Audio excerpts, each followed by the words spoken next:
IPL এর ময়দানে ফের বীর জারার মোকাবেলা।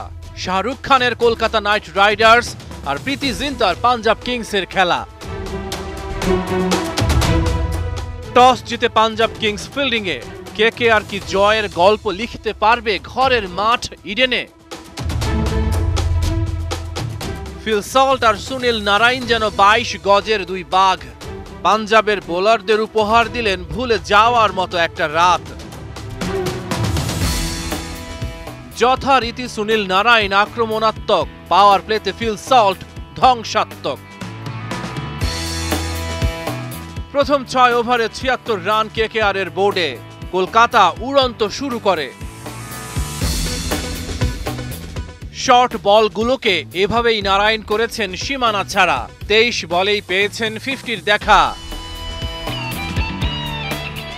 ফিল সল্টও এদিন আগ্রাসী, 25 বলে ওর 50।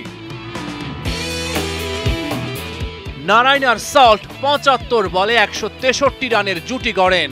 নারাইন 71 রান করে থেমেছেন। 37 বলে 75 রান করেন ফিল সল্ট। স্যাম কারানের বলে বোল্ড।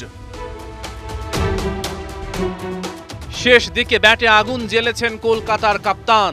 শ্রেয়াস আইয়ারের ব্যাটে 10 বলে 28 রান। 23 বলে 39 রান করেন ভেঙ্কটেশ আইয়ার। 6 উইকেটে 261 রান কলকাতার। রহমান পেয়ার 71।